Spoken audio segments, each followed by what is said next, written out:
Hello guys, how are you? This is Aarti Gupta. Welcome to Let Success. Today we are going to discuss about the disease. Disease से क्या क्या कौन कौन सी बीमारी होती है, तो ये आज मैं पढ़ाऊँगी डिफिशियंसी और डिसऑर्डर क्या कहलाता है। इसके पहले मैं आप लोगों को पढ़ाई हूँ सीटेट, यूपीटेट, सुपरटेट के बारे में। वहाँ पे साइंस में डाइजेस्टिव सिस्टम पढ़ाई हूँ, क्लोरोप्लास्ट क्या होता है, प्लास्टिस क्या होता है, फिर सीडीपी में पढ़ाई वाइगोस्की, जीन पियाजे, ब्लूरम, एनसीएफ पढ़ाई हूँ, प्रोग्रेसिव एजुकेशन पढ़ाई हूँ। एबीएस से रिलेटेड मैं बहुत सारे टॉपिक करवा चुके हैं। अगर आप लोग नहीं किए नहीं देखे मेरे वीडियो, जाके देखिएगा वहाँ से। और जो अभी सीटेट का एग्ज़ाम जो आप लोग दे रहे हैं, तो जिसका नहीं हुआ है वो लोग देखिए। और ये सीटेट एग्ज़ाम में जितना मैंने पढ़ाया है सिलेबस उसी से रिलेटेड आ रहा है, उससे कुछ बाहर नहीं आ रहा है। सीडीपी में मैं ये आप लोग गारंटी देती हूँ कि 30 में 30 आप लोग वहाँ से ले लेंगे। मेमोरी बेस्ड क्वेश्चन का है वहाँ पे। और सीटेट का ईबीएस कंटेंट है, वहाँ सबको 50 में 50 का मार्क्स मिलेगा है। तो मैंने जितना पढ़ाना था उतना मैंने पढ़ाया है। टैक्स बताया, हिंदी में क्या क्या है, भाषा अधिगम, भाषा शैली क्या होती है, इंग्लिश पेडागॉजी भी कराई हूँ। अगर आप लोग नहीं देखे मेरे वीडियो को जाके देखिएगा। ये आज मैं आपको साइंस पढ़ाने जा रही हूँ। डिसऑर्डर क्या होता है, डिफिशियंसी क्या होती है, डिसीज क्या होती है, क्यों होता है, ये किसके कारण ये सब होता है बीमारी, ये सभी एग्जाम के लिए क्या है इंपॉर्टेंट है। चाहे सुपरटेट का एग्जाम दें, चाहे केबीएस का एग्जाम आप लोग दें, चाहे कोई भी वनडे एग्जाम दे, चाहे रेलवे का हो, बैंक का हो, एसएससी का, ये सभी एग्जाम के लिए यहाँ से आपको 2 मार्क्स मिलता है। और ये बार बार रिपीट होता है। केबीएस में बार बार पूछा गया, एसएससी में बार बार पूछा जाता है। यहाँ से 2 मार्क्स मिलेगा तो मिलेगा ही आपको। तो सबसे पहले हम देखते हैं डिसीज किसको कहते हैं, रोग को कहते हैं। जब हम लोग क्या करते हैं, जब हमारे अंदर कोई कमी हो जाती है, किसी भी चीज़ की जो कमी होती है, जब हम बराबर स्लीपिंग नहीं कर पाते, सो नहीं पाते हैं, खाना समय से नहीं लेते हैं, अगर हम ज़्यादा से ज़्यादा बाहर का खाना खाते हैं जिसको जंक फूड बोलते हैं, तो क्या होता है, जब जंक फूड खाएंगे तभी हम क्या करते हैं, तभी हमें क्या होती है बीमारी होती है। उसी के द्वारा हमें अंदर क्या इन्फेक्ट होता है, बैक्टीरिया एंट्री करती है, वायरस एंट्री करती है, फंगस करती है, तो ये प्रोटोजोआ भी जाता है। इसीलिए हमें क्या करना चाहिए, हमें हमेशा बॉयल पानी पीना चाहिए, कंटामिनेटेड वाटर नहीं पीना चाहिए, कंटामिनेटेड वाटर नहीं पीना चाहिए, हमें हमेशा बॉयल करके फिल्टर करके पीना चाहिए। और उसके बाद आपको हमेशा खाना को क्या करना चाहिए, फ्रेश खाना खाना चाहिए। ऐसा नहीं कि रात का बना हुआ खाना सुबह खाएं और सुबह का बना हुआ खाना शाम को खाएं। तो हमें क्या करना चाहिए, हमें फ्रेश खाना खाना चाहिए और हमेशा उसको कवर करके रखना चाहिए। अगर फ्रूट्स भी आप लोग लाते हैं तो बाहर से उसको वॉश करके खाइएगा, जाकि जो उसमें बैक्टीरिया, वायरस, फंगस रहते हैं वो सब क्या करते हैं, बाहर के धूल जो जमा रहते हैं वो धुल जाए। और अच्छे से फ्रेश उसको वॉश करके खाना चाहिए, धो के खाना चाहिए।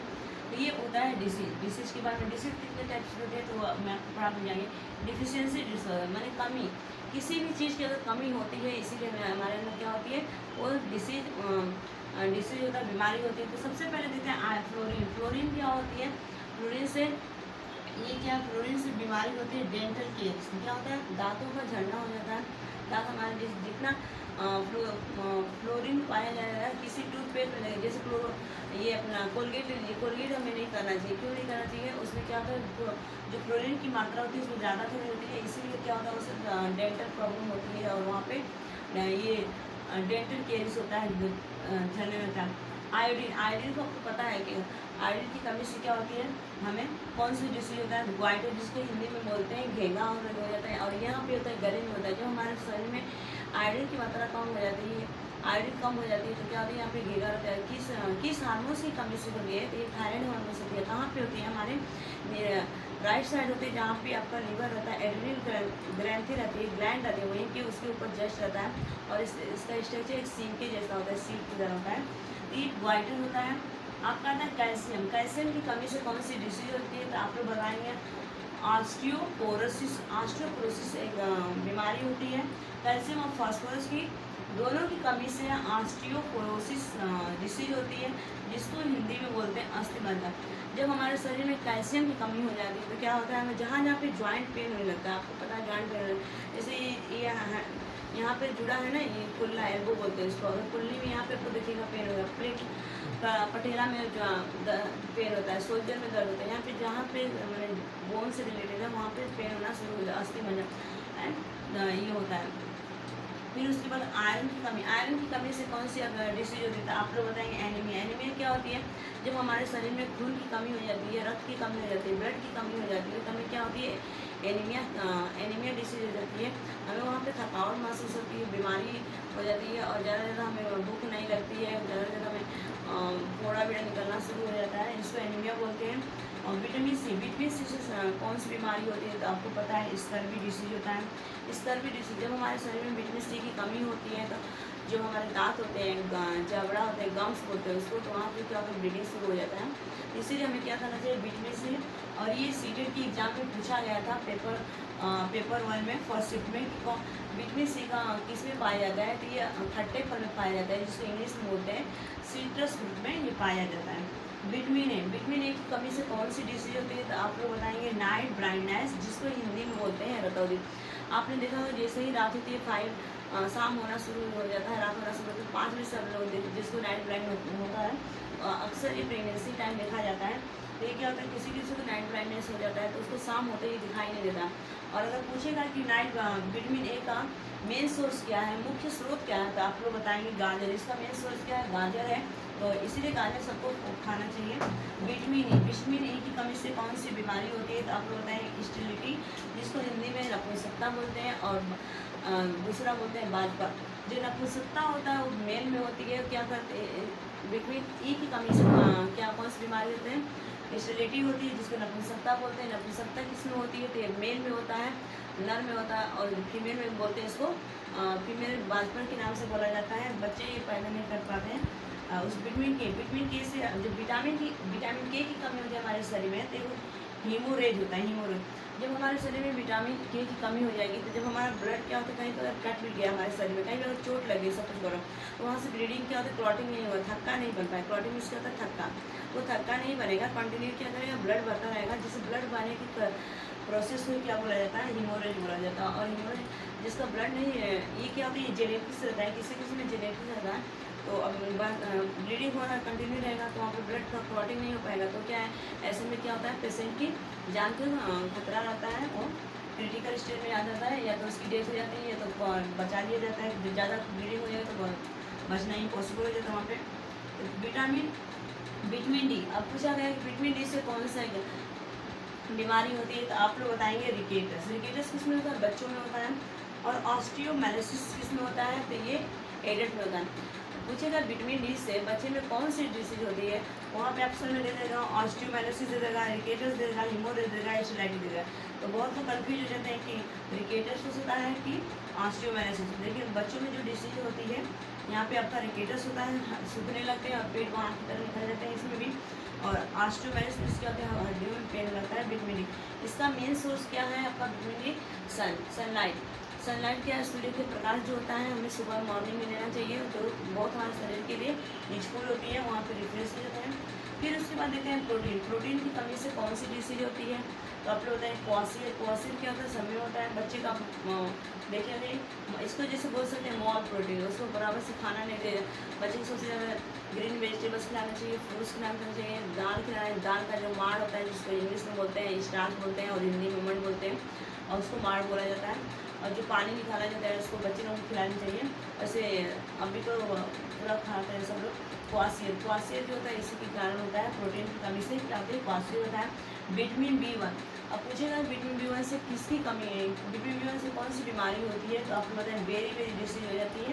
उसके बाद पूछेगा विटामिन B2, पूछेगा विटामिन B2 से कौन सी बीमारी होती है? एक चिलोसिस करके बीमारी होती है, चिलोसिस। यहाँ पे हिंदी में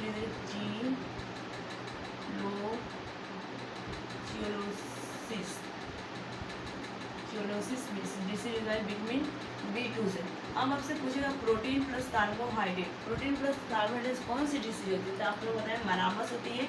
और प्रोटीन मरामस होती है जब हमारे शरीर में प्रोटीन की कमी हो जाती है, कार्बोहाइड्रेट की कमी हो जाती है, तो मरामस होती है। इसी प्रोटीन कार्बोहाइड्रेट क्या बोला जाता है, मॉल न्यूट्रिशन बोला जाता है, हिंदी में बोला जाता है कुपोषण बोला जाता है। विटामिन B3 को बोला जाता है पेलाग्रा डिसीज होती है। विटामिन B5 को बोला जाता है फैटी। जब हमारे शरीर में विटामिन B की कमी हो जाती है तो क्या करते हैं, हमें बहुत ज़्यादा हम टायर्ड जैसे फील करते हैं, महसूस करें, वहाँ पे फैटी बड़ी थकान महसूस होता है। उसके बाद B7 से कौन सी हमारे शरीर में कमी हो जाती है? तो हेयर फॉल, हमारे क्या कौन सी डिसीज होती है? तो हेयर फॉल, बाल हमारा क्या होता है, झड़ना शुरू हो जाता है। उसके बाद आता है vitamin B6, vitamin B9, vitamin B12 की कमी से कौन सी डिसीज होती है? तो आप लोग बताएंगे एनीमिया। यहाँ पे भी एनीमिया की डिसीज कमी हो जा रही है। और एक यहाँ पे एनीमिया की vitamin B6 B6, vitamin B9, vitamin B12 से क्या कौन सी डिसीज होती है? एनीमिया। क्या होती है? ब्लड की कमी हो जाती है। आपको मैं पहले ही बता चुकी हूँ, जिसमें आयरन की कमी होती है। और सबसे इसका मेन सोर्स कौन सा होता है? तो स्पिनच होता है, जिसको पालक बोलते हैं। उसमें सबसे ज़्यादा क्या होती है? इसकी वो भरपूर जो बोल सकते हैं, उसमें पूरी तरह से उसमें जो क्या होता है? आयरन पाई जाती है, जो हमारे ब्लड को बहुत तेज़ी से इंक्रीज करता है। इसीलिए हमें ज़्यादा से ज़्यादा खाना चाहिए, और टोमेटो भी खाना चाहिए। लेकिन उसका टोमेटो में क्या है, एक रीजन है कि जो ऊपर का लेयर रहता है ना, उसको निकाल देना चाहिए खाते टाइम, क्योंकि उसमें सबसे ज़्यादा ऑक्जेलिक एसिड पाई जाती है। इसीलिए इंसान को क्या होता है? ऑक्जेलिक एसिड स्टोन आपको मालूम है, स्टोन होता है, स्टोन में पथरी बोलते हैं कुछ, वो हो जाता है। इसीलिए हम उसको निकाल देना चाहिए। फिर आपको दिया फंगल। अब मैं आपको बताऊंगी माइक्रोबियल डिसीज किसको बोलते हैं। माइक्रोबियल डिसीज ऐसा डिसीज होता है जिसमें सूक्ष्म जीवीय रोग होता है। एक पर्सन से दूसरे पर्सन में टच आने पर क्या होता है? ये डिसीज एक दूसरे से क्या होता है? इन्फेक्शन होता रहता है, फैलता रहता है, स्प्रेड होता है। जैसे फंगल इसी को बोलते हैं। फंगल इची।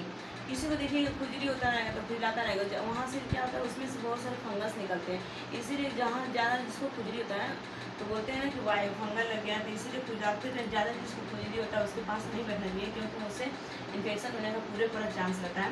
रिंग वर्म होता है, दाग होता है, देखिए वो वाइट बना रहता है वहाँ पे, तो वो भी दाग होता है। बॉल्डनेस, किसी का गंजा पर होता है, पूरा पानी गिर जाता है, ये भी फंगस के कारण ही होता है। उसके बाद अस्थमा होता है। अस्थमा भी किसके कारण होता है? किसके तो हम बताएंगे। उसमें ऑप्शन वायरस के कारण होता है, कि बैक्टीरिया के कारण होता है, कि प्रोटोजोआ के कारण होता है, फंगल होता है। आप ऑप्शन रहे फंगल। फंगल मीन्स क्या होता है?